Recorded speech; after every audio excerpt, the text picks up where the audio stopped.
Boa tarde, queridos e queridas que estão conectados aí nessa tarde de quinta-feira. Deus abençoe sua vida. Depois de uma terça-feira turbulenta que nós tivemos aqui por problemas técnicos, né? A gente está aqui agora para poder realizar essa conversa, né? Não é um debate, é uma conversa com bastante informações que nós queremos passar e também sanar juntamente com os irmãos. Para isso, a gente está aqui com a equipe super gabaritada, a equipe da primeira igreja aqui, que é composta pelo nosso querido irmão e evangelista Rodrigo Gonzalez. Você que está vendo essa transmissão tudo bem feita assim, Rodrigo, boa parte dessa transmissão bem feita aí, desse jogo de câmera. Rodrigo, boa tarde para você, Deus abençoe sua vida. Boa tarde, irmãos, boa tarde a todos aqui. Um anão entre gigantes aqui, né? Deus nos abençoe nessa tarde. Muito bem. Está com a gente também o reverendo Roberto Carlos, como já foi dito aqui. Boa tarde, reverendo. Boa tarde, Pedro. Boa tarde a todos os ouvintes. Boa tarde, Rodrigo. Boa tarde, reverendo Jefferson. Espero que essa tarde seja mais uma tarde muito edificante, onde Deus possa crescer o nosso coração muito da sua palavra e tirar de nós muitas dúvidas que, porventura, tenhamos através desses temas que foram escolhidos para hoje à tarde, temas pertinentes, temas maravilhosos, relevantes para o nosso dia de hoje. Temas difíceis, né? Mas muito importante. Que Deus nos abençoe. Temas que atacam o nosso coração, né? Boa tarde, reverendo Jefferson, que está conosco aqui também. E antes dele dar o boa tarde, já quero incumbi-lo de dar um release, vamos dizer assim, sobre o tema de hoje, que é ídolos do nosso coração, a idolatria contemporânea. Boa tarde, reverendo. Fica à vontade de fazer uma pequena introdução aqui. Bom, começar lá da ponta, né? Boa tarde, Rodrigo. Que anão entre gigantes, os gigantes são Calvino, essa turma aí, né? É anão entre anões. Boa tarde, Pedro. Boa tarde, reverendo Roberto. Boa tarde, queridos irmãos e irmãs que estão conosco nessa tarde aí via internet. E boa tarde a todos vocês que nos acompanham, que não conhecem nossa igreja. É um grande prazer para a gente poder ter esses momentos aqui que a gente conversa a respeito de temas que são muito pertinentes para a nossa realidade cristã. O tema de hoje tem a ver, então, com a questão da idolatria. E essa expressão, muitas vezes, ela tem sido associada a apenas um gueto, um grupo de situações que a gente julga, pelo que a palavra também nos ensina, ser a questão de adorarmos, exaltarmos, termos ídolos dentro da nossa relação de culto. Mas, como a Bíblia trabalha, a idolatria é um dos temas mais difundidos, mais abordados na Escritura. E a oposição à idolatria, a questão de Deus não se agradar e realmente tratar de forma muito severa a idolatria, está por toda a Escritura Sagrada, por toda a Bíblia, de Gênesis a Apocalipse, você verá isso. Por que a gente tem essa questão? Então, nós vamos começar de uma forma bem introdutória. Desde lá do Gênesis, você vai observar que o homem foi criado à imagem e semelhança de Deus. Foi criado para amar, para servir, para ter comunhão com Deus, desfrutar da presença e das benesses que existem na pessoa de Deus. Essa relação foi quebrada, porque o homem chamado para obedecer e andar com Deus, Deus vinha na viração do dia para estar com o homem resolve exercer a sua autonomia, ele resolve exercer o seu direito de escolha. Ao desobedecer a Deus, então, ele tem a sua situação de comunhão com Deus quebrada. A nossa relação, então, passou a ser uma relação completamente distorcida do propósito inicial de Deus para conosco. Se você pensar em que Deus chamou o homem para estar com ele, você vai sempre se lembrar disso. Deus fez o homem para o louvor da glória dele, os salmos trazem essa questão. Deus fez o homem para que desfrutasse dele, Deus, tivesse comunhão, alegria, prazer, principalmente essa expressão, prazer em Deus, desfrutar de Deus. Muitas vezes nós trabalhamos na teologia reformada com o glorificar a Deus. Só que glorificar a Deus significa também desfrutar disso, ter alegria em poder exaltar o nosso Deus. Pois bem, quando nós vemos então essa relação quebrada, você vai ver toda a palavra de Deus demonstrando que o ser humano, ele tem uma tendência no seu coração a ser um adorador. João Calvino trabalha isso com uma expressão que se chama o senso do divino, ou o sensus divinitatis, quando ele aborda que o homem tem dentro do seu coração uma inclinação para ser um adorador, para ser alguém que sempre traz para o seu coração alguma coisa ou alguém que ele exalte de uma forma a praticamente adorá-lo de fato. E o que é adorar alguém ou alguma coisa? É colocar esse alguém ou alguma coisa no lugar que só deve ser ocupado por Deus. Esse é um ponto que nós vamos então caracterizar ou trazer uma definição sobre o que é idolatria. É você colocar qualquer coisa ou alguém, qualquer pessoa, no lugar de Deus dentro do seu coração e você passa a confiar nessa alguma coisa ou nesse alguém. Muita gente tem os filhos no lugar de Deus no seu coração. Outros têm, talvez, um time de futebol. Outros têm a própria religião em si no lugar de Deus. E é estranho a gente falar nisso, mas é uma grande realidade. E outros vão desenvolver vários tipos de idolatria e nós vamos trabalhar um pouco essa questão nessa tarde. Para que a gente caminhe mais rapidamente, observe os 4 primeiros mandamentos do Decálogo, lá em Êxodo 20. Os 2 primeiros, Deus fala, não terás outros deuses diante de mim. No segundo ele diz, não farás para ti imagem, semelhança alguma do que há em cima do céu ou embaixo na terra que venha identificar ou se aproximar de alguma questão de Deus. Isso é algo muito grave. Observe Jesus, quando ele vai resumir esses 4 mandamentos, ele diz que nós devemos amar o nosso Deus com todo o nosso ser, né, com toda a força, com todo o entendimento, com todo o teu coração. Coração é algo que a Bíblia destaca muito profundamente.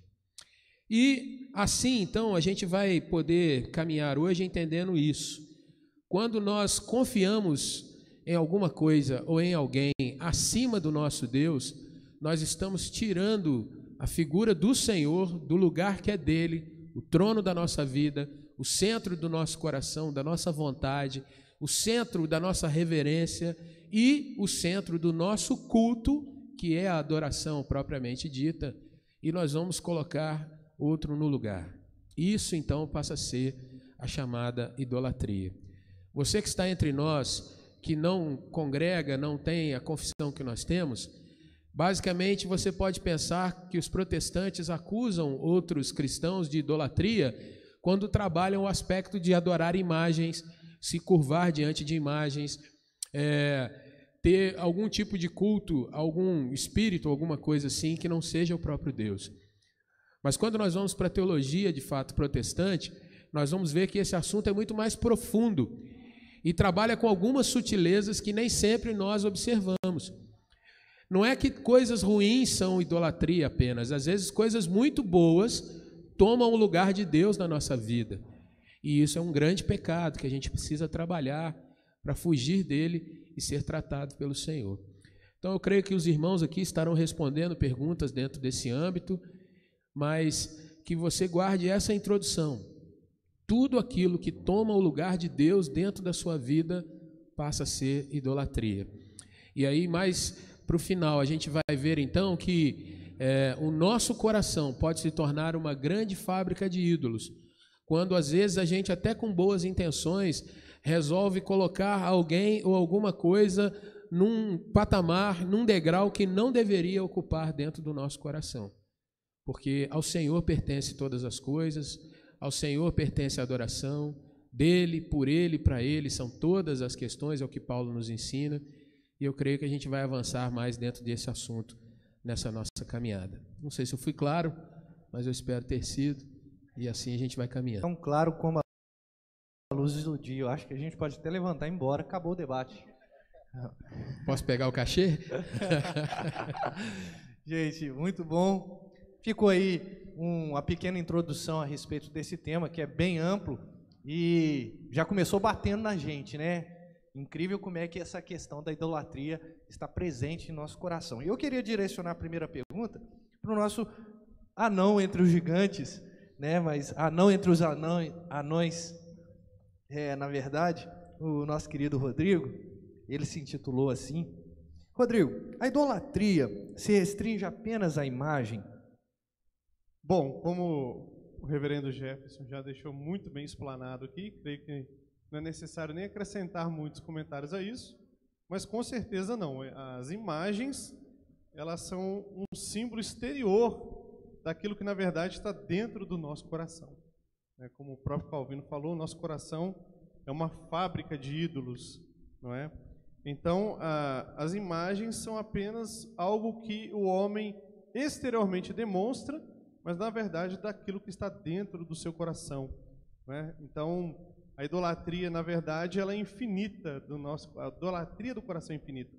Nós podemos produzir tantos deuses quanto a nossa imaginação quiser e assim desejar, né? Como foi bem falado, não é apenas imagens, podem ser a própria família, pode ser o dinheiro, pode ser a fama, o poder, o desejo, né, de conquista, um diploma, tudo pode se tornar o ídolo a partir do momento que nós depositamos a nossa confiança e a nossa esperança naquilo, em detrimento de Deus.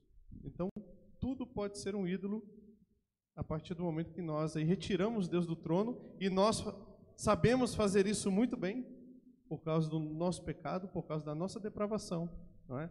Então, tudo pode ser um ídolo na nossa vida. Perfeito a colocação do evangelista Rodrigo. Você que quer saber mais sobre esse tema, tem um autor chamado Timothy Keller. Ele trabalha muito nos seus livros a respeito de idolatria, principalmente um livro chamado Deuses Falsos. Você que tem aí condições de adquirir ou oportunidade de ler, faça isso, que você vai ser profundamente abençoado por esse grande homem de Deus que ainda é contemporâneo a nós, né? Está vivo, tem um ministério muito abençoado. Então, Deuses Falsos, do Timothy Keller. Vamos lá, reverendo Roberto, essa é uma pergunta muito interessante. De acordo com Romanos, principalmente no capítulo 1, a partir do versículo 18 até o 32, como Paulo apresenta a questão da idolatria e quais as suas implicações? Pedro, eu vou ler só o verso 18 e tentar, a partir dele, responder a pergunta que foi feita aqui. A ira de Deus se revela do céu contra toda impiedade e perversão dos homens que detêm a verdade pela injustiça. Quando nós falamos em idolatria aqui pelos lábios de Paulo, ele está falando que ela tem início ao deter a verdade, ou seja, você não aceita a verdade, você impede que a verdade seja algo real para a sua vida. E como bem disse o reverendo Jefferson e também o Rodrigo, essa mentira, ela é criada no coração do homem. A idolatria teve início através dos profetas Isaías e Ezequiel, Isaías 14 e Ezequiel 28, a respeito de Lúcifer, o anjo de luz. Quando ele, no seu coração, é bom a gente frisar essa palavra, no seu coração, ele intentou tomar o lugar de Deus, ou seja, ser Deus. Ele queria alijar Deus, que fosse para ele uma realidade, e colocar-se no lugar de Deus, como foi bem dito aqui pelo reverendo Jefferson. A partir desse intuito, Deus então o condenou, e terça parte dos anjos que com ele estavam, e ele então, como foi narrado em Gênesis aqui, no jardim do Éden, fez a mesma proposta para a mulher: se você comer da árvore do fruto, da árvore do meio do jardim do conhecimento do bem e do mal, você não irá morrer, pelo contrário, você vai ser como Deus. Então, sabendo ele que a idolatria no seu coração condenou, ele usou a mesma para encher o coração do homem dessa mentira, detendo a verdade, impedindo a verdade, porque só há um Deus, e por conta disso o homem torna-se idólatra. A partir daí o coração do homem é pecador e idólatra. A idolatria, então, passa a ser algo que faz parte da vida do homem, que tem ele mesmo como centro do universo. O antropocentrismo já estava lá no Éden, alguma coisa que foi colocado ali pelo próprio diabo no coração do homem. Então, Paulo diz aqui a respeito da idolatria, dizendo que ela começa para a perversão dos homens quando eles detêm a verdade, eles não querem a verdade. Eles querem a mentira, e a mentira é se colocasse no lugar de Deus. Jesus, a respeito de Satanás, falou que ele era o pai da mentira. Ele começou mentindo para ele mesmo, colocando-se numa posição impossível, tomar o lugar de Deus. E aqui nos versos 18 a 32 de Romanos, Paulo vai dizer que os homens pervertidos, uma vez que se colocam no lugar de Deus, o coração deles está inflado, eles rejeitam até mesmo a forma mais primitiva da revelação de Deus, que é a revelação de Deus a respeito da natureza. Através daquilo que Deus criou, o homem pode reconhecer Deus. Não que esse reconhecimento seja suficiente para a salvação, mas é um conhecimento que o homem tem para reconhecer que Deus existe e, a partir daí, adorar a Deus. O problema, então, do homem odierno, em todos os tempos, não é falta de conhecimento de Deus. Basta olhar para a criação e ele vê Deus. A sua consciência fala de algo que o transcende. O problema do homem é exatamente a idolatria, detendo a verdade em mentira, colocando-se no lugar do Criador. E o texto fala da retribuição, né? Qual é a retribuição para quem assim vive, para quem detém a verdade, não quer a verdade, para quem se torna um idólatra, o seu ego inflamado? Qual é a retribuição? A uma falsa imagem de Deus leva o homem a uma falsa imagem da sexualidade. Então, quando Deus se torna um não Deus e quando eu me torno Deus, a sexualidade se torna algo também impróprio diante da vida e diante do Criador. E é isso que Paulo está falando aqui. Então, o juízo de Deus para estes é uma retribuição daquilo que o homem se entrega à idolatria. Então, Deus permite que ele se aprofunde nessa entrega, ele se torna cada vez mais amante de si mesmo, e através da sexualidade desenfreada, de uma sexualidade que não tem nada a ver com os princípios bíblicos, o homem manifesta essa idolatria de si mesmo, a idolatria do seu corpo, a idolatria do seu eu, uma negação de Deus. E aqui ele fala a respeito da homossexualidade. Nesse texto de Romanos 1, o que Paulo está dizendo? Que na sua idolatria o homem nega a imagem que Deus colocou nele. E como Deus o criou? Deus criou macho e fêmea. Mas na sua idolatria o homem diz: eu nego essa imagem de Deus, eu nego essa formação. Nós vamos criar uma outra coisa que não seja nem macho, não seja nem fêmea. E esse é o castigo, né, daquilo que o homem está colocando diante de si por conta da sua idolatria.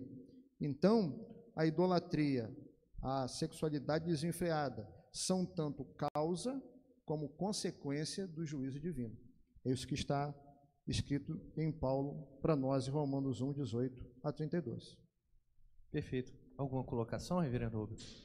Eu quero ressaltar uma questão que o reverendo colocou aqui, que aquilo que é a idolatria do nosso coração, em última instância, lá no final de todas as coisas, acaba sendo a nossa própria condenação. Então, assim, se você exerce o tratamento com alguma coisa debaixo da vontade de Deus, não colocando aquilo no lugar de Deus, aquela questão vai ser prazerosa na sua vida, vai te dar alegria. O reverendo Roberto citou a questão da sexualidade. Quando a sexualidade é exercida debaixo da vontade de Deus e do padrão de Deus, ela é prazerosa, ela é abençoadora. Citando Romanos 1, quando eu tiro Deus da questão da minha adoração, do meu culto, e aí vou exercer a própria sexualidade, ela vai se tornar algo viciante e algo que é deturpado. Então vem a própria condenação de Deus em cima disso, no sentido de que a pessoa vai buscar cada vez mais prazer de uma forma contrária do que é que Deus prescreve, e ela vai lutar para ter prazer naquilo, e vai continuar lutando, e aquilo vai escravizando, e ela vai lutando mais, entra no chamado círculo vicioso. E a pessoa não sai daquilo ali se não for liberta por Deus. E eu posso tirar essa questão da sexualidade e colocar qualquer outra variável aqui que vai dar no mesmo. É a questão das drogas, por exemplo, que a pessoa não consegue mais se limitar depois de um certo uso, alguma coisa assim, e vai buscar cada vez mais. E eu posso usar um outro exemplo, a questão de música, por exemplo, se a pessoa não tem aquilo ali dominado por Deus, ela vai buscar cada vez mais e mais e mais e mais, e aquilo, então, no final das contas, demonstra que a pessoa, de fato, estava com um ídolo dentro de si.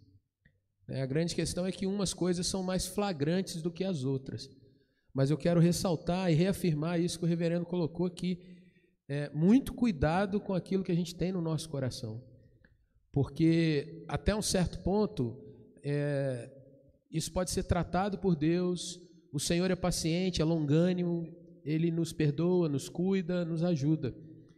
Mas em um determinado ponto, que ninguém pode afirmar qual é de fato, que a gente ultrapassa esse limite, aquilo ali se torna a nossa própria condenação. E aí é uma questão que machuca, que maltrata, né, e que traz o mal, finalmente, para cada um de nós. Então, muito cuidado com essa questão. Perfeitamente. Inclusive, eu li um trecho de Romanos para você, do Tim Keller, está falando que a pior condenação que o homem pode receber neste mundo é ser entregue à própria concupiscência, né, a própria paixão da carne. Enfim, então você que está aí nos acompanhando, estamos na segunda pergunta, estamos falando a respeito de idolatria, a idolatria contemporânea. Não saia, compartilhe, dê a sua opinião aí, a gente vai estar acompanhando tudo de pertinho. Reverendo Jefferson, eu quero concatenar duas perguntas aqui, a 3 e a 7, para vocês saberem aí. É possível um cristão, parece uma pergunta simples, mas não é.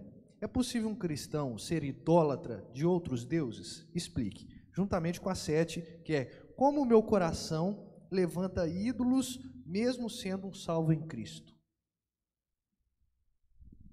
Bom, é possível um cristão ser idólatra de outros deuses? E a maior prova, talvez, para a gente ser simples na resposta, é você observar o povo de Deus ao longo da história, como vez atrás de vez eles caíam na questão de adorar os deuses dos povos vizinhos deles. Bastava faltar chuva em determinada época que eles iam procurar o Deus da chuva de uma nação vizinha. Bastava ter chuva demais que eles, reclamando de Deus, iriam também, naquele reino, em tal lugar, não está acontecendo isso. E o que eles iam buscar? Era com o coração, e aí eu vou citar Jeremias, né, que nos diz que o coração da gente é extremamente enganoso, é corrupto, é inclinado mesmo a nos enganar. O povo de Deus sempre caía nessas questões de deixar Deus de lado e buscar refúgio e buscar o seu socorro em outros deuses.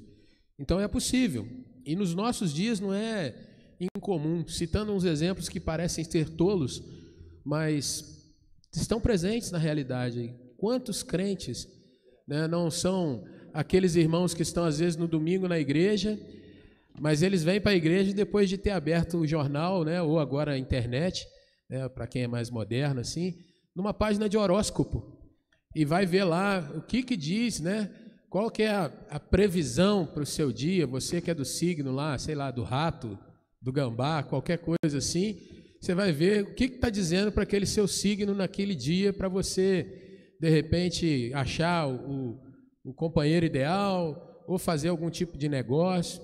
Como eu falei antes, é um exemplo muito tosco, mas o pior do que ser um exemplo tosco é que é uma realidade presente na vida de muita gente, né?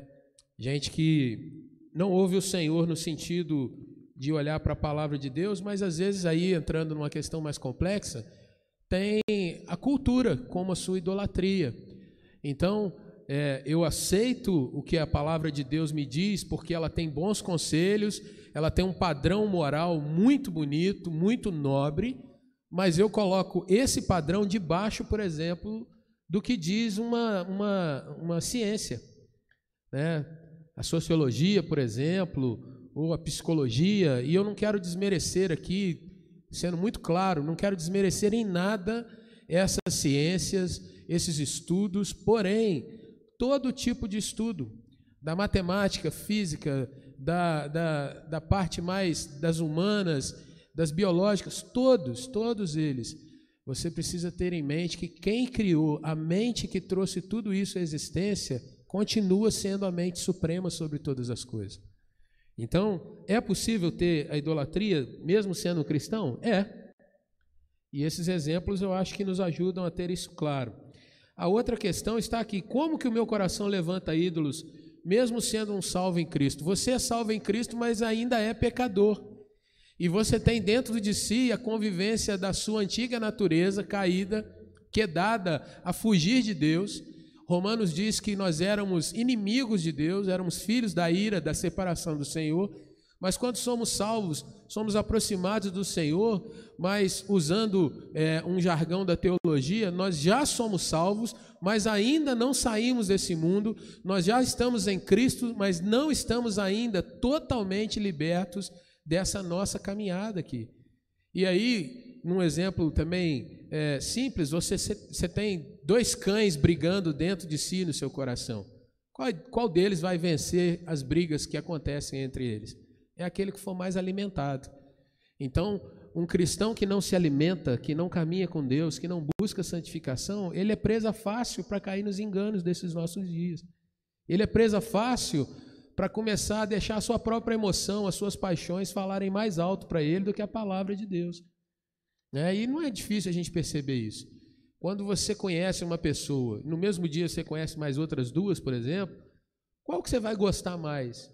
É aquela que o seu coração foi mais simpático, aquela que num primeiro momento te pareceu mais atraente, ainda que as outras duas sejam igualmente bacanas, sejam inteligentes, queiram seu bem também, aquela que o povo diz hoje, né? Aquela que foi mais empática ou simpática, é a que num primeiro momento te atrai mais. E o nosso coração, mesmo sendo de Jesus Cristo, ele ainda tem essas tendências a, às vezes, tropeçar, a ter uma quedinha por uma coisa ou outra. Nós estamos num processo de santificação, né? E é bom ressaltar isso. Somos salvos, mas nesse processo a gente ainda pode escorregar e tomar alguns tombos, talvez até feios, né? Então, você anotou aí, existe um antídoto para isso, né? A gente precisa, de fato, caminhar mais com Cristo, lendo a palavra, meios de graça, oração. Você que está com a vida aí tomada de ídolos no seu coração, o antídoto foi dado aqui pelo reverendo Jefferson. Então, fique muito esperto, tome para si aí essas considerações. Pergunta número 4, vou dirigir ao reverendo Roberto Carlos aqui. A idolatria, ela perpassa os limites do tempo. Vemos idolatria desde o início do mundo, mas existe diferença entre a idolatria dos antepassados para os nossos dias? Começo novamente com uma leitura bíblica. Ezequiel 14:3. Filho do homem, estes homens levantaram os seus ídolos dentro do seu coração. Tropeço para a iniquidade, que sempre tens eles diante de si. Acaso permitirei que eles me interroguem? Então, nós voltamos ao princípio de que a idolatria, como já falamos aqui, continuamos a bater na tecla, ela nasce no coração do homem. É uma produção do homem, uma vez refém do pecado. E, a partir disso, o homem se colocando no centro, o objeto da sua idolatria, a partir dele mesmo, ele pode mudar em relação ao tempo, em relação à cultura. Então, a pergunta, existe diferença entre a idolatria dos antepassados nos nossos dias? A diferença, se nós falarmos do que é idolatria e da sua origem, não. Ela é sempre o coração do homem, o homem voltando para si mesmo. Mas quanto ao objeto da idolatria, aí pode haver mudança. Por exemplo, na civilização romana, para eles o que era idolatria? O que eles idolatravam? O próprio seu monarca e as próprias guerras, as vitórias, eles queriam conquistar. Para o povo grego da antiguidade, o que era idolatria para eles? Eles amavam e não abriam mão do conhecimento, e quando chegamos ali aos Jogos de Atenas, desenvolveu sua cultura pelo corpo, o corpo másculo, o corpo cheio de músculos para as competições. Se você acompanhar as civilizações no decorrer do tempo, cada cultura, cada povo tem os seus objetos de adoração, de idolatria. Aí chegamos aos nossos dias. O que seria hoje para nós, na época que nós estamos vivendo, nossos objetos de idolatria, né? Penso que uma delas é que nós vivemos ainda a ditadura da beleza. Então, em tempos outrora, você poderia ver uma pessoa com uma banhazinha, né, com uma barriguinha, e não tinha problema. Hoje se critica o gordinho, né? Gordinho, alguma coisa assim. As pessoas não querem envelhecer, não querem ter rugas no rosto, elas querem ficar bonitas para sempre. Pode ser que no nosso tempo hoje tenhamos esse como um ídolo, a beleza, a questão do corpo, as mulheres negando-se, né? Mesmo a alimentação para ficarem magrinhas, esbeltas, enfim. Talvez seja esse para nós hoje um objeto de idolatria do nosso tempo. Então, espero ter aqui respondido a idolatria no coração, a idolatria presente no coração do homem, e com o passar do tempo, com o passar da cultura, com o passar das civilizações, ela pode ir migrando dos objetos da sua idolatria. Perfeito. Então, cada tempo tem sua idolatria, tem seus ídolos já presentes na sociedade. Pergunta de número 5, vou dirigir ao nosso queridíssimo aqui, evangelista Rodrigo. Olha só, essa pergunta é interessante. Existe algum aspecto divino no indivíduo idólatra? Pois bem, existe algum aspecto divino no indivíduo idólatra? Ele só é idólatra porque existe um aspecto da divindade nele, no sentido de que Deus o criou para ser um adorador. Mas por conta da sua depravação total, por conta do pecado, não é, como já foi bem explanado aqui sobre Romanos capítulo 1, ele detém a verdade em mentira e passa a adorar a criatura ao invés do Criador. Não é? Mas essa gene de adoração está em todo ser humano. Calvino fala sobre isso, como o pastor Jefferson já falou aqui, né? Do senso do divino. Você vai na civilização mais remota que você possa encontrar, você tem ali um templo, tem um ídolo, alguma coisa que está sendo adorada ou cultuada. Então esse é o senso do divino, não é? E que Calvino vai dizer exatamente sobre isso, que então o homem, ele nasce com esse senso do divino, mas por conta da depravação total, ele não somente ele não quer buscar a Deus, mas ele não pode, ele não consegue, ele está limitado por conta da sua depravação. Nesse contexto, o seu coração, que é uma fonte de ídolos, vai produzir os ídolos aí conforme ele assim desejar, conforme este indivíduo assim desejar. Então, a pergunta é sim, não é? E nós, em Cristo Jesus, temos esse resgate da verdadeira adoração, não é? Nós somos adoradores em espírito e em verdade, porque Jesus morreu, pagou o preço pelos nossos pecados, e agora o Espírito Santo convence o homem do pecado, da justiça e do juízo. É interessante que João, terminando a sua primeira carta, ele vai dizer isso, né? Filhinhos, guardai-vos dos ídolos. E ele está escrevendo para a igreja, uma carta escrita para a igreja. Então, essa questão da idolatria, ela é tão pungente no coração do homem, né, que mesmo nós, sendo cristãos, confessando Jesus Cristo, né, sendo pessoas que leem a Bíblia, que oram, nós podemos facilmente escorregarmos nesse caminho aí da idolatria e tirarmos Deus do trono, ou dividirmos o trono de Deus com alguma outra coisa também, né? É interessante que eu gostaria apenas de complementar essa pergunta, que Calvino ele chega a dizer que o homem, o seu nível de idolatria é tão grande que ele cria para si mesmo o ídolo, né, o seu Deus para adorá-lo. E isso acontece muito também no meio cristão. Hoje nós vemos que a grande parte das igrejas, não todas, mas uma grande parte das igrejas ditas evangélicas criaram um Deus que não é o Deus da Escritura para si, né, para adorar, não é?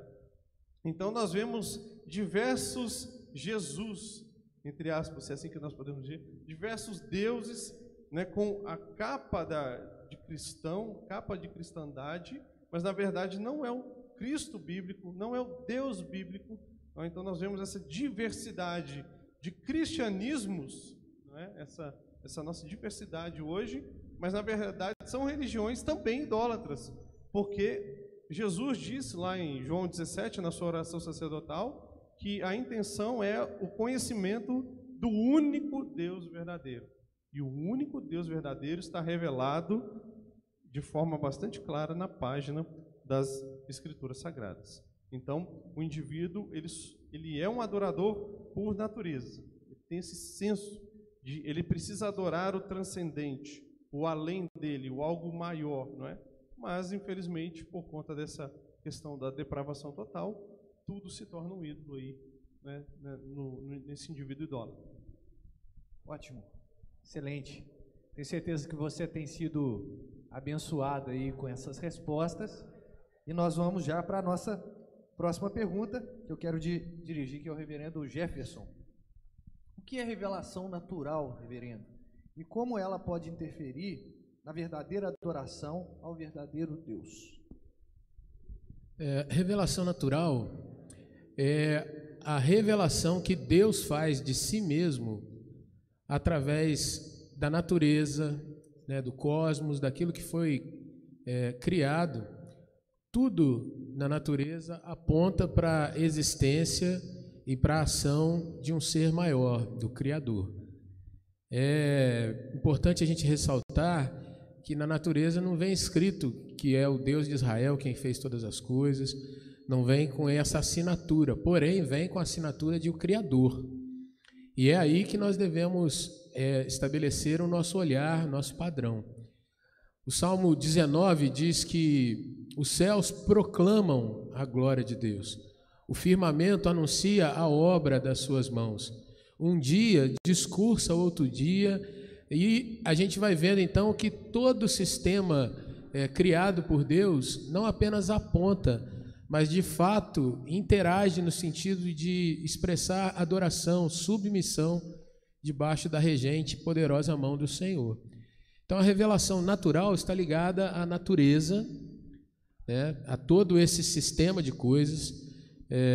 Se você observa o ser humano, o corpo humano, você vai ver a complexidade de tudo isso e você vai perceber certas questões que não são respondidas. Por exemplo, como alguém passa de um feto para a vida?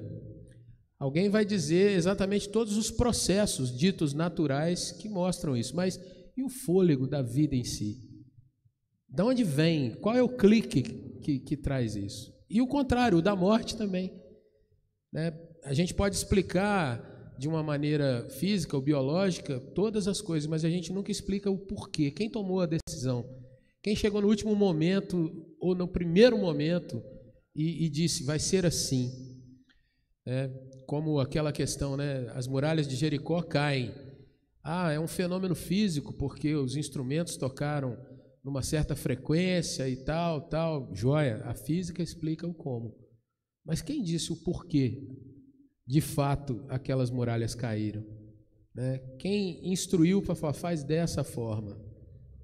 Então, quando falamos de revelação natural, nós vamos exatamente caminhar para uma questão de que Deus é perceptível e Ele se revela a nós. E, já dando um passinho à frente, quando nós falamos de uma revelação especial, nós vamos vendo Deus dando uma chamada ou uma situação de que Ele nos permite que a gente venha perceber a mensagem da pessoa e da salvação que há na obra de Jesus Cristo.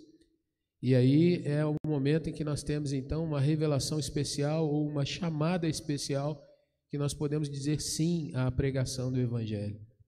Por isso que, usando o texto de Romanos 1, ninguém tem desculpas nesse sentido, porque o Senhor se apresenta a todo ser humano, indistintamente, todos têm condição de discernir o Senhor. Alguns o fazem, outros não. Perfeito. Alguém quer fazer alguma consideração? Tranquilo? Eu quero fazer a pergunta agora, a próxima, para os três. Então, enxugar um pouquinho a resposta, porque é uma pergunta muito objetiva. E é uma coisa muito interessante. Na opinião de vocês, qual o pior ídolo na pós-modernidade, naquilo que a gente está vivendo nos dias de hoje? Vou começar com o querido Rodrigo aqui. O pior ídolo da pós-modernidade é o eu mesmo. Penso que é isso. Que é o pior ídolo de todas as eras, mas hoje é muito claro e muito forte essa questão da idolatria do eu, da egolatria, né? Então, as coisas têm que ser do meu jeito, da minha forma. Eu quero adorar o meu Deus da minha maneira, do jeito que eu achar melhor. E eu preciso ir ao culto, não no sentido de serviço, mas eu tenho que ir ao culto para me sentir bem. Eu tenho que sair do culto motivado, porque eu preciso fechar um negócio durante a semana.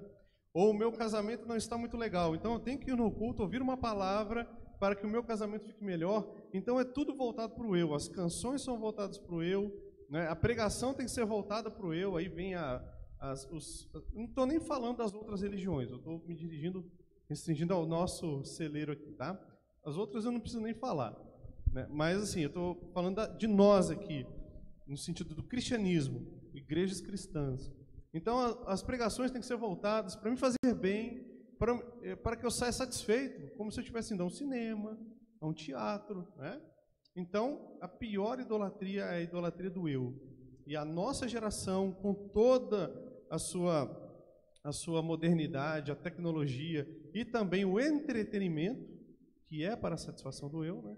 Então, nós temos adorado muito o eu, a ponto de hoje nós substituirmos o dia do Senhor por dias de celebração, dias de alguma festa, jogos de futebol. Muita gente deixa de vir ao culto, adorar ao Senhor da sua vida, ao seu Salvador, para assistir um jogo de futebol. Isso é a marca clara da idolatria, de que eu tenho que ser satisfeito, eu tenho que ser alegre. A minha esposa, ela tem que me satisfazer, senão eu jogo lá fora. O meu marido tem que me satisfazer, senão eu também jogo ali fora. O meu emprego tem que me satisfazer. Então, é tudo voltado para o eu. Então, o pior problema que eu creio, né, é o eu. Reverendo Roberto. Perfeito. Rodrigo matou no peito e fez um golaço. É o eu. A partir dele, a satisfação precisa ser encontrada em qualquer esfera, e isso se transforma em idolatria. O grande problema é que Deus criou o homem para encontrar satisfação somente em Deus. Então, ele nunca vai chegar onde ele pretende se ele não experimentar a salvação, a conversão em Cristo Jesus.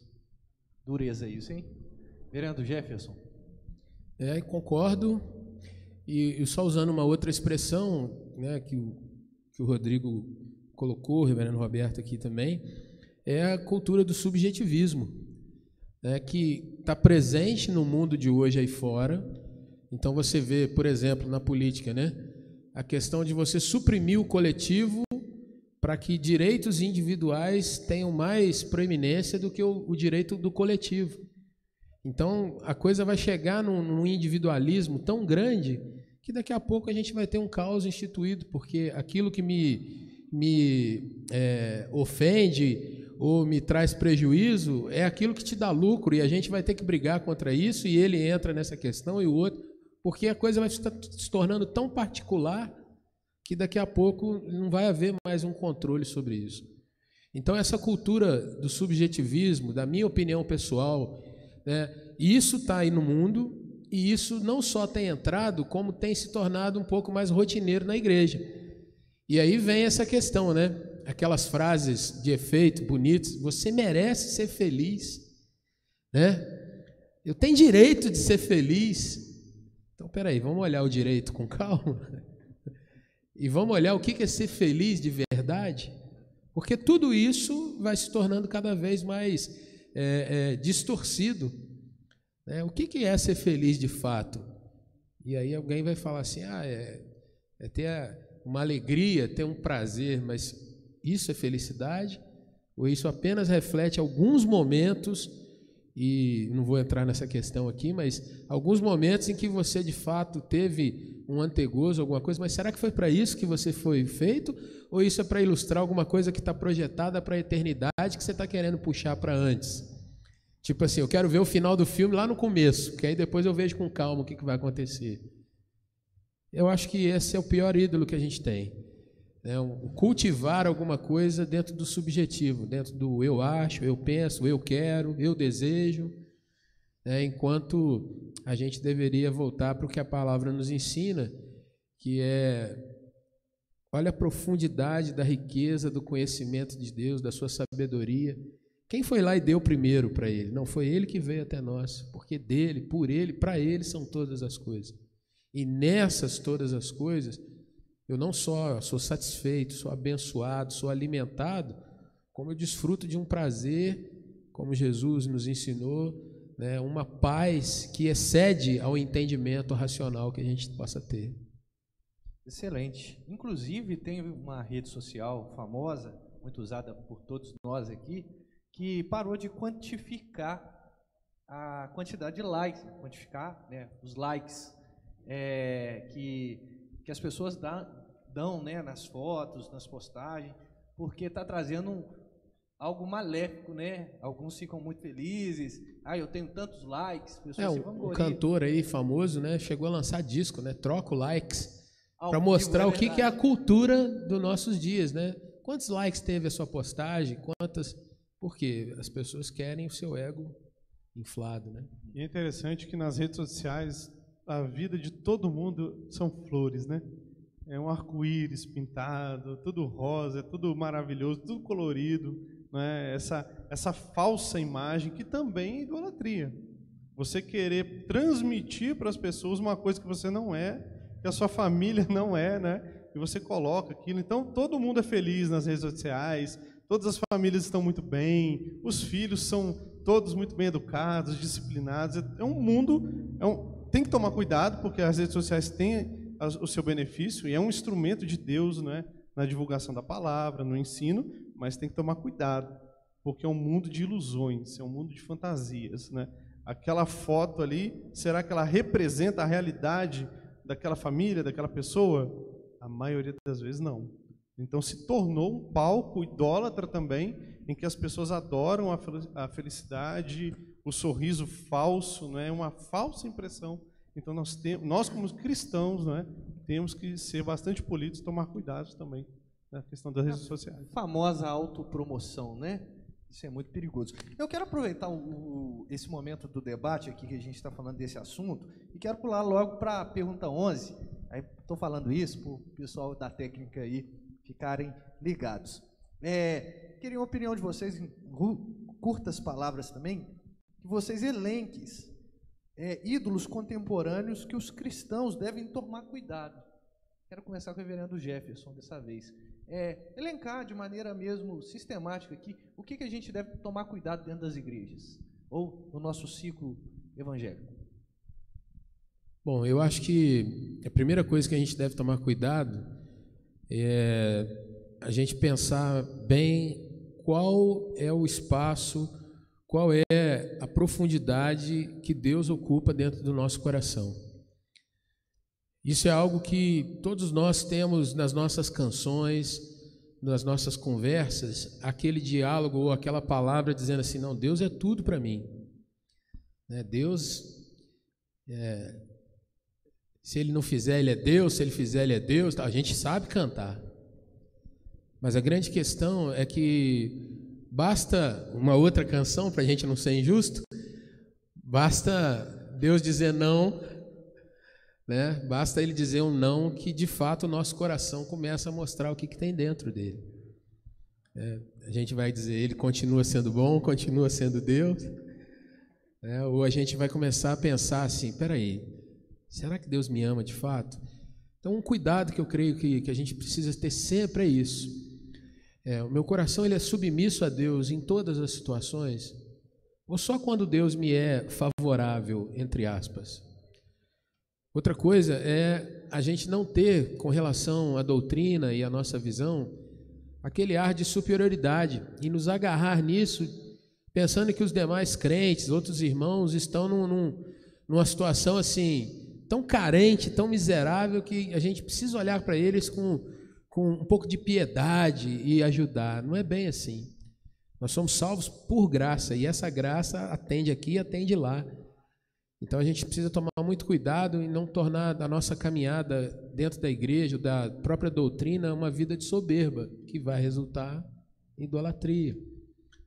Eu acho que essas duas coisas são fundamentais, porque se você em todas as coisas é obediente e Deus está acima de tudo para você, em todas as questões você vai sempre voltar para a obediência, para a resignação, para entender que Deus de fato governa a sua vida e você vai caminhar.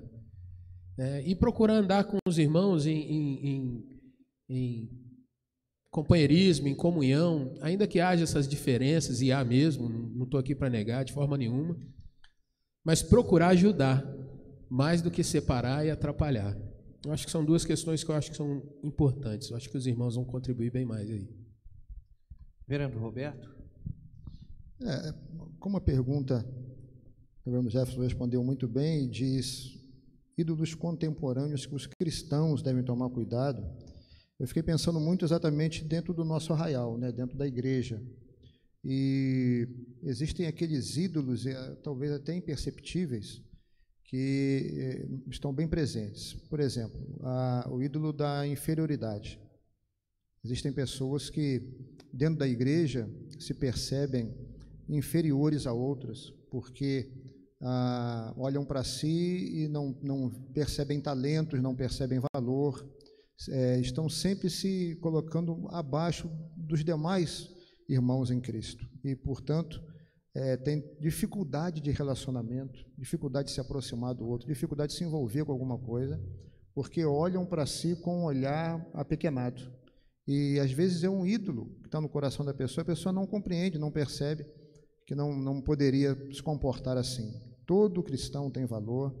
A Bíblia diz que a mão, o pé, o olho, todos são importantes, todos fazemos parte do corpo, todos temos funções, e todos precisamos estar juntos, caminhar juntos, debaixo do grande guarda-chuva do amor de Deus. Então, esse é um ídolo que às vezes nos preocupa. O antagônico, o reverendo Jefferson falou, que é o da superioridade, da soberba, que é aquele que se julga superior e, portanto, também não estreita laços, não aproxima, e nós precisamos ser mais comungantes do amor fraternal e da vida que Jesus nos chamou para viver como igreja. Eu queria também apontar esse que, às vezes, imperceptível, mas muito presente.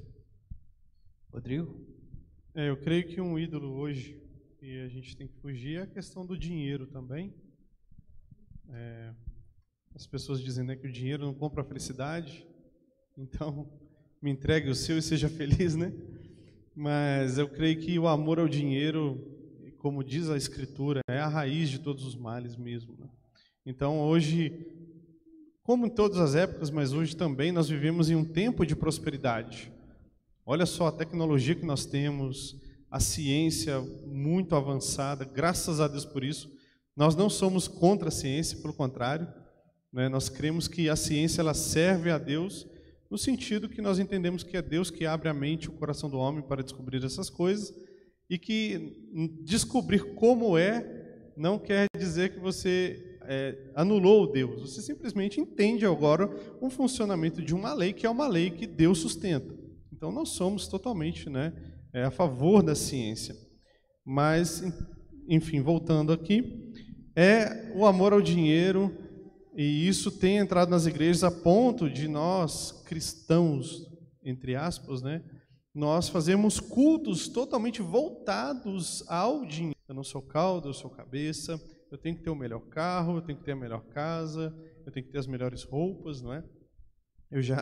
Uma vez eu ouvi, sentado num banco, graças a Deus, não foi dessa igreja, foi de uma outra igreja, lógico, apenas para deixar bem claro, mas eu já ouvi um pastor falando que crente não compra na C&A, porque C&A é loja de pobre. Isso eu ouvi de um púlpito. Então são coisas nesse nível que você ouve que demonstram a idolatria, o amor ao dinheiro, a uma coisa que é supérflua, né? E o próprio Jesus comparou, né, o dinheiro a mamon, a uma divindade, né? Ou vocês servem a Deus, ou vocês servem a mamon. Então, uma idolatria que tem que ser combatida é a questão do dinheiro. E outra coisa que eu penso também é a questão do poder e do reconhecimento, que infelizmente também, querendo ou não, tem adentrado as portas da nossa igreja, não é? Nós, hoje, como cristãos, estamos competindo qual é a maior igreja, qual igreja tem mais membros, qual igreja os membros são, vamos dizer assim, mais influentes na sociedade, não é? Qual a influência da minha igreja. Então, querendo ou não, isso também é idolatria, não é? Nós nos esquecemos que a igreja é o corpo de Cristo, formado por povos de todas as tribos, línguas, raças e nações. Isso são pessoas de todas as raças, condições econômicas, sociais. Então, isso não pode existir de forma nenhuma no nosso meio. E a partir do momento que eu quero ou pastorear uma igreja, ou servir em uma igreja, onde existem pessoas de uma determinada classe social, idolatria, né? Porque eu quero servir pessoas que eu penso que são comparadas a mim. Então, nós temos que tomar muito cuidado. A igreja é o corpo de Cristo e ela é o local de pessoas pessoas com todas as escolaridades, todas as cores, de todas as tribos, e não deve, em hipótese alguma, haver distinção nesse ponto. Isso é um erro grave que muitas igrejas hoje têm cometido, e esperamos que nesse tempo de pandemia essas igrejas reflitam e se arrependam disso, e se voltem para a Escritura e voltem-se para a palavra do Senhor e abrir literalmente as portas da igreja para todas as pessoas de todos os tipos e todos os gêneros aí. É isso aí. Nós estamos falando sobre idolatria, ídolos do nosso coração, a idolatria contemporânea. Vamos pular para a próxima pergunta aqui, que eu quero dirigir ao nosso querido reverendo Roberto Carlos. É possível eliminar a idolatria maléfica da minha vida? O ser humano está provado aqui na nossa conversa que o ser humano ele é idólatra, né? Mas ele deve idolatrar ao Deus verdadeiro. Então tem essas idolatrias maléficas. Isso é possível ser sanado? Como é que isso funciona? Colossenses 3, 5 e 6, para a gente começar a responder. Fazei, pois, morrer a vossa natureza terrena, prostituição, impureza, paixão lascívia, desejo maligno e avareza, que é idolatria. Por essas coisas é que vem a ira de Deus sobre os filhos da desobediência. Então, ampliando a pergunta, se é possível acabar com a idolatria do coração, eu quero ampliar essa pergunta para dizer, é preciso, deve haver da parte de cada um de nós o desejo e a consciência de que a idolatria não pode continuar no nosso coração. Porque claramente a Bíblia diz que os idólatras não herdarão o reino dos céus. E existe a igreja militante, a igreja visível, a igreja invisível, que é a igreja que vai herdar o reino dos céus, que vai herdar as mansões celestiais. Então, existe um povo que já está lá, que já venceu a idolatria, e aqueles que estão caminhando como nós, somos a igreja visível, mas dentro dela a igreja invisível, existem aqueles que vencem e vencerão a idolatria, para herdar a eternidade com Deus. Então, é possível e é plausível que se vença para herdar o reino dos céus. Mas como é que isso se faz? O reverendo Jefferson já respondeu aqui para a gente, através de uma vida de santificação, uma vida consagrada a Deus, contando com a graça do Senhor, que irá nos fazer, como cremos, um dos pontos de Calvino, nos levará a perseverar até o fim. Então, nós devemos, sim, terminar a idolatria através de uma vida de consagração, uma vida de comunhão com Jesus e com a sua palavra. Perfeitamente. Reverendo Jefferson, uma febre nos Estados Unidos iniciou-se há um tempo atrás, compelindo jovens a terem seu primeiro $1 milhão até os 30 anos. Essa atitude pode se enquadrar numa idolatria moderna? É possível ter esse comportamento sem cometer pecado da idolatria? Essa é uma boa pergunta, né? Vamos por partes.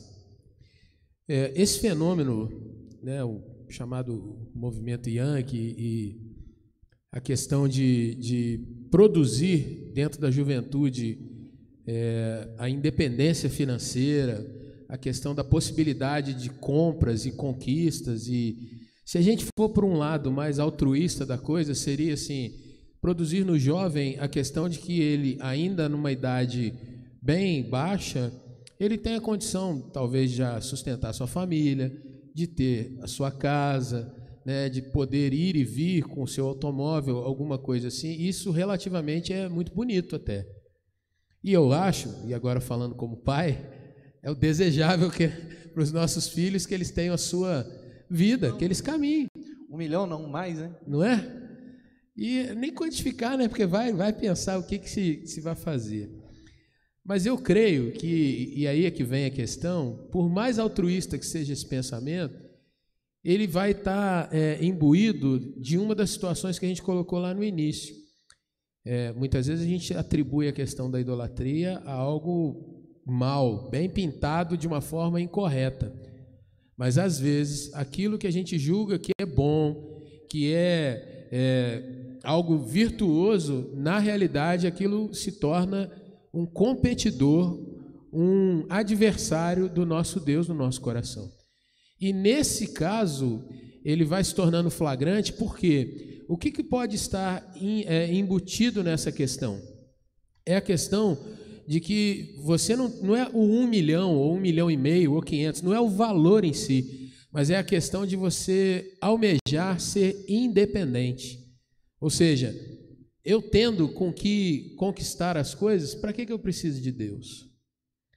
Esse é um pensamento do ateu, por exemplo, que ele tem no seu conhecimento a sua razão de existir, o seu trabalho, né? Ele conhecendo todas as coisas, estudando, se dedicando, na sua mente ele é capaz de fazer o que ele bem entender, ou seja, ele não precisa de Deus. E no final das contas ele diz, Deus não existe, logo eu sou o meu Deus e eu preciso trabalhar para isso.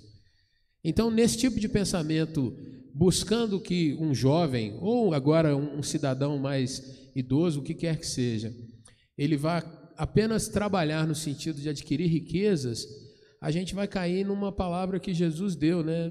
O sujeito é louco, né? Ele fez os seus celeiros, ele encheu de semente ali dentro e tal, trabalhou, se envolveu, tá, e daí? Que segurança que isso de fato vai trazer para a sua alma? Né, que é o que Jesus no final da parábola pergunta, né? Essa noite vão te pedir sua alma, o que você vai demonstrar que está nela? Então, esse pensamento, ele relata, na verdade, uma idolatria que o ser humano carrega. Um outro exemplo, desde Adão, ser independente de Deus, ser autônomo. A palavra autônomo traz isso. Autos, eu, ou eu sou, e nomos, a lei. Eu faço a minha lei. Eu faço as minhas regras. Eu não preciso de que Deus ou qualquer outra pessoa me diga para que lado eu vou fazer. Voltando ao exemplo, eu não preciso de Deus me abençoar para comprar, afinal de contas eu já tenho, eu conquistei. Né? Uma frase do nosso vocabulário, do nosso cotidiano. Eu tenho 2 braços, 2 pernas, eu faço, eu trabalho, eu conquisto. E a gente não vê que a gente está espelhando exatamente uma questão idólatra no nosso coração. Então, é possível ter esse comportamento sem cometer um pecado da idolatria? Aí aqui eu quero falar do outro lado da história. É possível.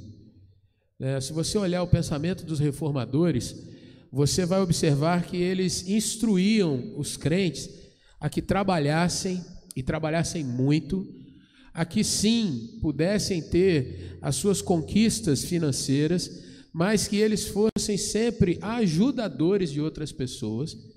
Daí a questão de você ser ofertante, de você dar, a palavra aqui nem sempre é bem colocada ou bem ouvida, mas dar esmolas, ajudar as pessoas, né? Contribuir com causas sociais. E você entender que tudo que você tem não é fruto apenas da sua habilidade, da sua aptidão ou das oportunidades, mas Deus está dirigindo todas as coisas. Então, é pecado ser rico? Não, não é pecado. É pecado você ter posses, trocar de carro, comprar uma casa boa, ter um sítio, uma fazenda, avião, sei lá o quê. Não, isso em si não é pecado. Mas o que Jesus nos disse, usando a palavra, 1 Timóteo capítulo 6, o amor a isso, o amor ao dinheiro, às riquezas, é que é a raiz de todos os males. Né? Você pode ter todas as coisas, mas o seu coração não está depositado nisso. Então, jovens, trabalhem, estudem, né? Progridam, mas entendam que isso deve ser em primeiro lugar para a glória de Deus. E como você vai glorificar a Deus com o seu sucesso, com a sua riqueza, tanto cultural quanto material, o que quer que seja? Essa é uma pergunta que você vai responder todos os dias com as suas atitudes. Mais ainda, avancem no sentido do bem-estar de outras pessoas. Nós estamos aqui num mundo em que cada um de nós é chamado por Deus para cooperar com as nossas vocações, os nossos talentos, as nossas aptidões. Então você pode pensar em ser um biólogo, seja um melhor biólogo, como você pode pensar em ser um grande historiador, seja o melhor historiador, mas se lembre que isso tudo deve ser para a glória de Deus, para o bem do seu próximo, e aí Deus também vai te abençoar em todas essas situações. Amém. Respondida uma pergunta bem interessante. Reverendo Roberto, antes da gente fazer a pergunta, não sai, a gente está na retinha final aí das nossas perguntas aqui, e logo depois vai ser sorteado um livro muito bacana, Chamados para Fora, do reverendo Abelardo Nogueira Júnior, e também um empadão de frango, da nossa querida irmã Deise, com o seu bolinho do galinho. Muito obrigado, querida Deise, por essa contribuição aí. Então, seu lanche pode estar garantido aí para a noite. Vamos para a próxima pergunta aqui, que é a pergunta de número 13, tá, pessoal da técnica? A ideologia de gênero pode se apresentar como um ídolo contemporâneo? É uma pergunta bem... Para quem não sabe, gente, antes de o reverendo Roberto responder essa pergunta, ele é um dos líderes ou pastor que trabalha junto com famílias aqui na nossa igreja. Então, direcionei propositalmente para esse querido reverendo aqui, porque ele trabalha com a questão das famílias da igreja. É uma pergunta bem propícia. Essa pergunta, ela já foi, talvez nas entrelinhas, respondida quando nós falamos aqui, todos nós debatedores, sobre Romanos 1. Os versos 26 e 27, para a gente colocar isso de uma forma mais objetiva, Romanos 1, 26, por causa disso os entregou Deus às paixões infames, porque até as mulheres mudaram o modo natural de suas relações íntimas por outro, contrário à natureza. Semelhantemente, o homem, também deixando o contato natural da mulher, se inflamaram mutuamente em sua sensualidade, cometendo torpeza homens com homens, e assim recebendo sobre si mesmos a merecida punição do seu erro. Da forma como nos é apresentado hoje, e não ao longo da história, mas no nosso tempo, nós vemos que essa ideologia, ela é tão pungente, ela já alcançou, já se estendeu pelo mundo e tem tomado uma força tão grande, e a luta que nós vemos as pessoas realizando, os enfrentamentos, a forma como elas se colocam diante dessa ideologia, não deixa para nós, segundo as Escrituras e segundo o que temos visto, que já se tornou, sim, uma forma de idolatria do ser humano. Não há dúvida de que é uma forma de idolatria moderna. Perfeitamente. Ideologia de gênero, portanto, é uma idolatria. Pessoas se mutilam, né, brigam, enfim, entram em todas as esferas sociais aí para poder defender algo que já está tomando o lugar do Deus verdadeiro. Quero voltar na pergunta número 12 aqui, para o nosso querido reverendo Jefferson, que gosta muito de discutir a respeito, né, discutir, não, falar, né, discussão no bom sentido da palavra, né, reverendo? E hoje, gente, assim, tá fora de ordem aí, porque quem manda nesse negócio aqui sou eu, tá? Então eu falo 12, vai ser a 12, depois eu pulo para 1, tá? Eu tô igual Abraão, né? Tô me sentindo Abraão aqui. Olha só a pergunta. Nesse ambiente polarizado politicamente no Brasil, podemos cair no erro de idolatrar um político ou uma ideologia? Se esse é um erro, como evitar esse erro? A resposta é sim. Podemos cair no erro de idolatrar o presidente da República, idolatrar o prefeito da nossa simpatia, podemos cair no erro de idolatrar um sistema no sentido de pensar que determinadas ações é que vão resolver todos os problemas da nossa nação, da nossa comunidade, do bairro, da nossa igreja, quando a gente entende a igreja dentro desse sentido político. Cabe aqui, irmãos, uma questão. O que é política? A palavra política vem de polis, cidade. Então você, querendo ou não querendo, é alguém politicamente envolvido no seu meio, seja no seu bairro, seja na sua região, na sua cidade, no seu estado, na nação. Você, indubitavelmente, é alguém ligado à política, quer você queira, quer não. Uma das grandes bobagens que você ouve nos seus dias é quando alguém diz assim: nesse grupo de WhatsApp a gente não discute política e a gente não discute religião. Isso é uma grande bobagem, sabe por quê? Porque quando você se abstém de discutir, alguém está discutindo por você. E alguém está tomando decisões por você. Decisões as quais você, sendo envolvido, talvez depois vá reclamar. Mas por que isso aconteceu assim? Porque você se omitiu, simples assim. E aí quando a gente diz: não, mas eu não quero brigar, eu não quero ter desgaste, na realidade você só está adiando isso para um momento mais extremo, que é o momento do seu voto.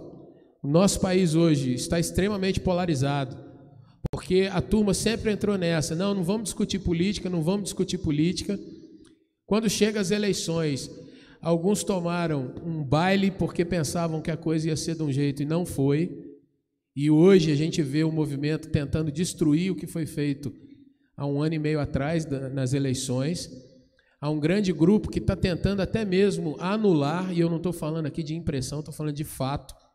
Há uma questão de querer se anular a chapa que foi vencedora nas últimas eleições presidenciais. Mas de onde vem isso? Vem da gente não saber discutir, não ouvir o outro, não ter uma boa aceitação de opiniões divergentes da nossa.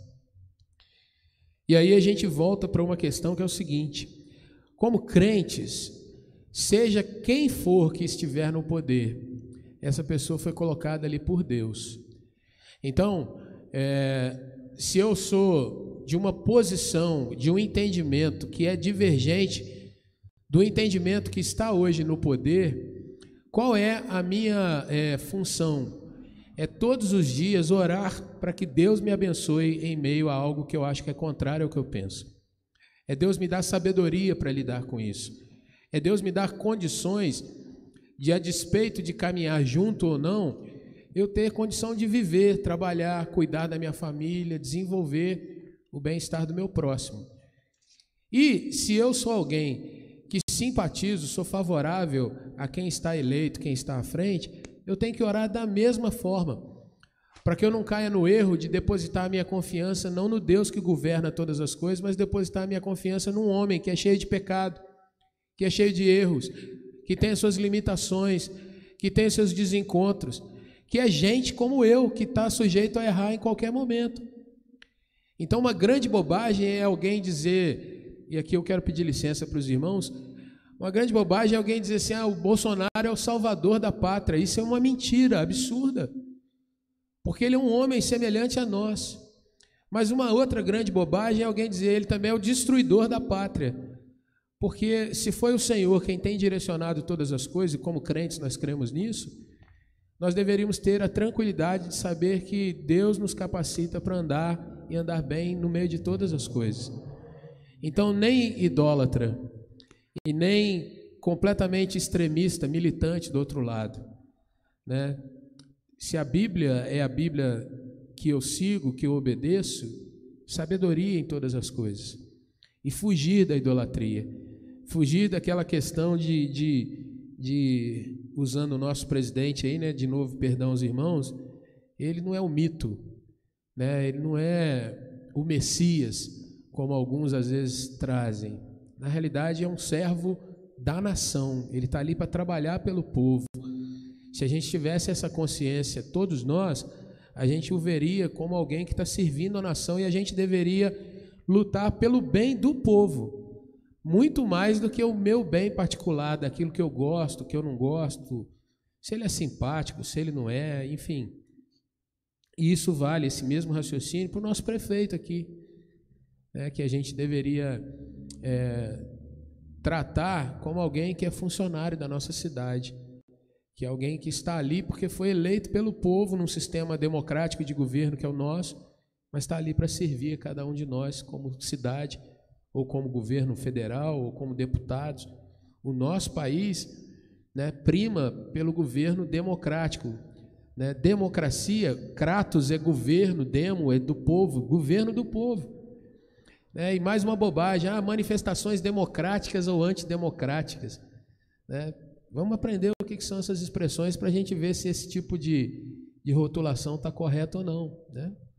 Então, basicamente, é isso aí.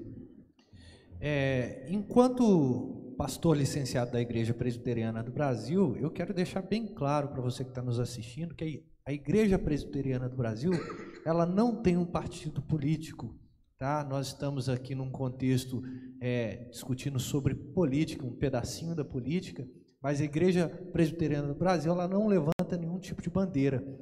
O que nós devemos fazer, como o reverendo Jefferson falou, é orar pelas nossas lideranças governamentais, seja ela de cunho direita ou esquerda, não importa, nós vamos sempre estar de joelhos intercedendo para que Deus possa ser gracioso com quem quer que for o nosso presidente, prefeito, poder legislativo ou poder judiciário, tá certo?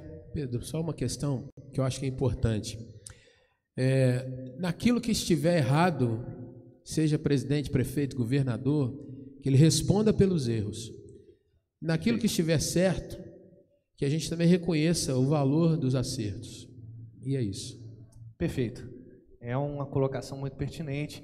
Às vezes a gente está muito apto a criticar, né, e não ver os benefícios, né? Enfim, queria fazer essa consideração em nome da IPB, se é que eu tenho alguma autoridade para isso, mas eu tenho absoluta certeza que esse é o entendimento da Igreja Presbiteriana do Brasil, tá certo? Vamos para a nossa última pergunta e vou dirigir para o nosso querido evangelista Rodrigo Gonzalez. É uma pergunta muito boa também, diz assim: um visível aumento da preocupação com a beleza estética é percebido. Uma prova disso são as academias que estavam, né, antes da pandemia, agora elas estão fechadas, né, mas estavam lotadas. A sensualidade deve ser combatida como a idolatria do nosso coração? Então, Pedro, com certeza, né, nós temos visto aí que, como já foi falado aqui, do hedonismo, da busca pelo prazer, pela felicidade a qualquer custo, e também a idolatria da estética, né? Nós queremos mostrar para o outro aquilo que nós, de fato, não somos. Mas gostaria de fazer uma consideração com relação a essa pergunta. Em primeiro lugar, não é que nós somos contra também a pessoa frequentar uma academia, fazer exercícios físicos. Claro que não, obviamente que não, né? Por questão de saúde, bem-estar, a pessoa deve sim frequentar uma academia, fazer caminhadas, enfim, aquilo que o médico prescrever para a pessoa fazer, enfim, para benefício da saúde, bem-estar pessoal. Mas o grande problema que eu vejo hoje, que nós vemos, na verdade, respondendo algumas perguntas. Por exemplo, se você vai até uma pessoa e faz a pergunta assim: por que você está fazendo isso? Qual é o objetivo disso tudo? Não é? O que você espera alcançar com isso? Se isso lhe for tirado, você vai ficar bem ou você vai ficar mal, deprimido? Então, a grande questão é essa: qual é o objetivo?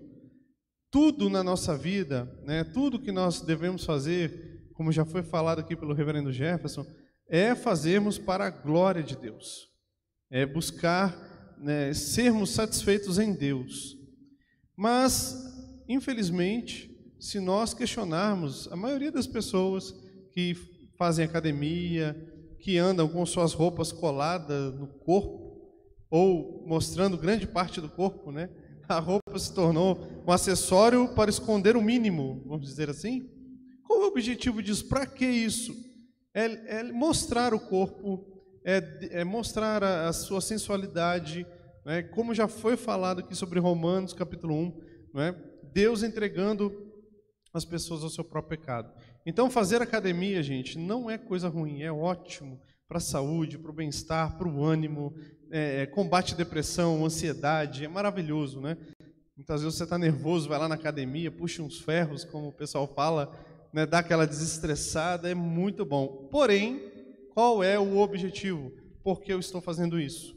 E a maioria das vezes é a idolatria do corpo, a definição do corpo para exibição. Então isso sim é idolatria. E ainda mais nos dias de hoje, como nós vemos, né, antes da pandemia, direto indo para a igreja, né, cultuar ao Senhor, durante os dias da semana, as igrejas abertas, mas as vazias durante a semana, não é? Porque a desculpa é sempre assim, eu trabalho, eu estudo, mas as academias, como o Pedro já citou, superlotadas, né? Com vários e vários turnos, a ponto de academias aí tem que abrir até de madrugada, né?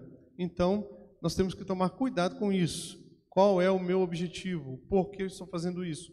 Né? Será que eu estou fazendo isso simplesmente para o bem-estar, o meu bem-estar pessoal a nível de saúde, ou será que eu quero o meu bem-estar a nível de exibição?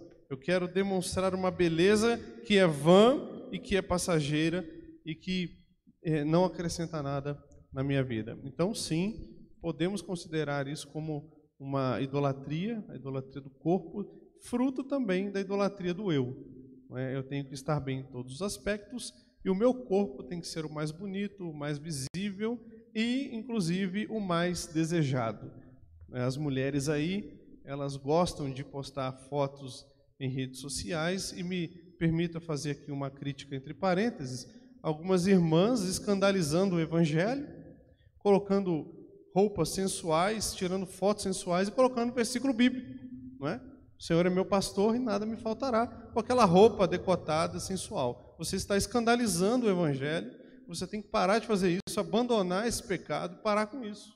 Porque isso é feio, está escandalizando o evangelho. A palavra de Deus tem que ser tratada com seriedade, né? Com essa coisa muito séria, né?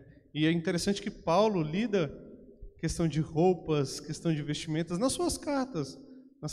Na carta aos Coríntios, por exemplo, Paulo vai falar, né, na questão das vestes, para a mulher ser decente no seu vestir. Ele não estipula um modelo de roupa, mas ele fala da decência, da moralidade. E é possível ser elegante, com certeza, e decente, né? Com certeza. Você é possível ser moderno e ser elegante e ser decente.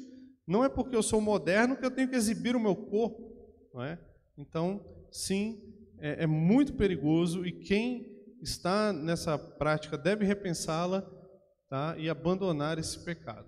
Agora, é necessário fazer exercícios físicos, praticar um esporte, faz bem para a saúde, faz bem para a mente, faz bem para o espírito também. Excelente. Você que está nos acompanhando, nós estamos chegando ao término. Chegou para a gente mais uma perguntinha aqui. E também eu quero mandar um abraço especial para o nosso querido Teimer. Você fez uma pergunta lá no Facebook, nós vamos responder no privado para você, porque não está abrangendo aqui no contexto da nossa conversa, mas a sua pergunta será respondida com muito carinho por um dos nossos pastores. Tá certo? Deus abençoe a sua vida. Quero direcionar essa última pergunta ao nosso querido reverendo Roberto, que fala um pouquinho sobre família. Olha só, chegou via WhatsApp aqui para a gente.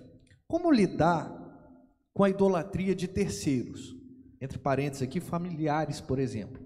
Quando essa está intimamente ligada à nossa vida diária.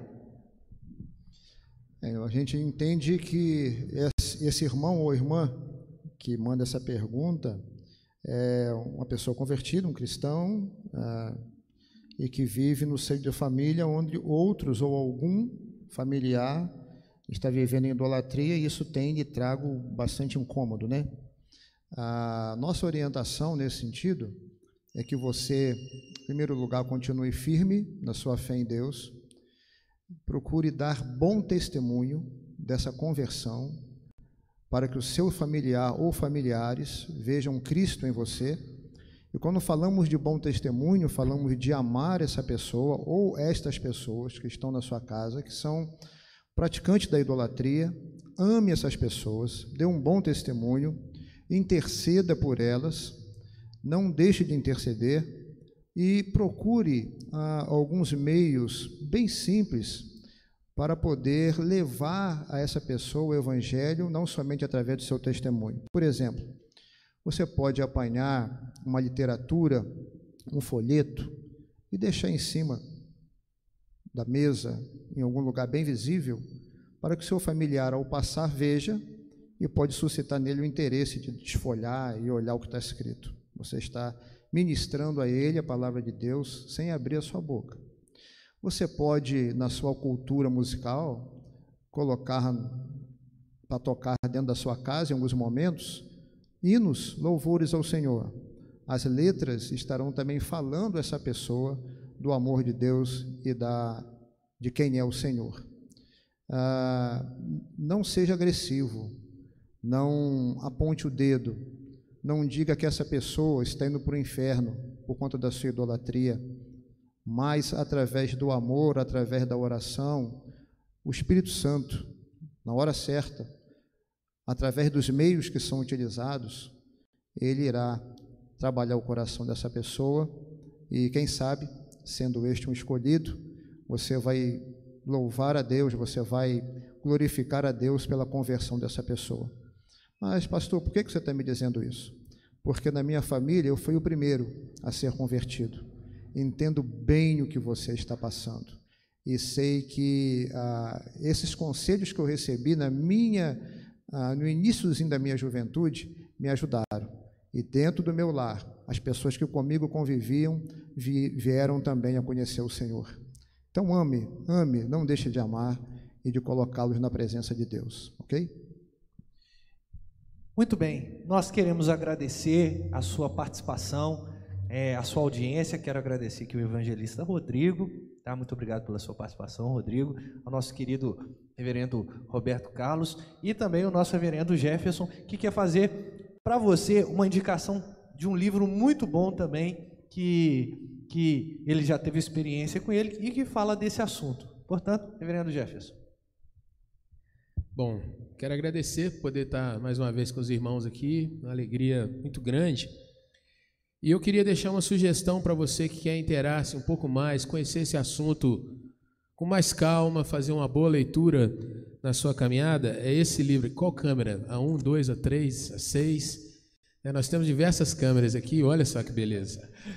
Então, esse livro aqui, do reverendo Felipe Fontes, o livro é Idolatria do Coração, um inimigo ignorado. Cadê o câmera para aproximar aqui? Olha só que beleza. Né? Isso. Você encontra esse livro aí para o Kindle. Eu estou com uma versão impressa dele aqui. Saiu há pouquíssimo tempo, é um livro novo. E nesse livro, além de abordar o tema de uma forma muito simples, assim, uma leitura muito agradável, muito rápida, no final dele, ele tem uma bibliografia que são mais outros 12 livros, inclusive que o Pedro Felipe citou aqui, que é o do Tim Keller, Deuses Falsos, outras obras que podem te ajudar muito a trabalhar com isso, ok? Então vale a pena conhecer esse livro. Reverendo Felipe é um pastor da nossa denominação, trabalha hoje na Igreja Presbiteriana de Santo Amaro, em São Paulo, é um dos pastores ali do corpo de pastores. Vale a pena você ler, porque vai fazer muito bem para a sua vida. Portanto, pessoal, Deus abençoe sua vida. Câmera 2 aqui, né? Deus abençoe sua vida.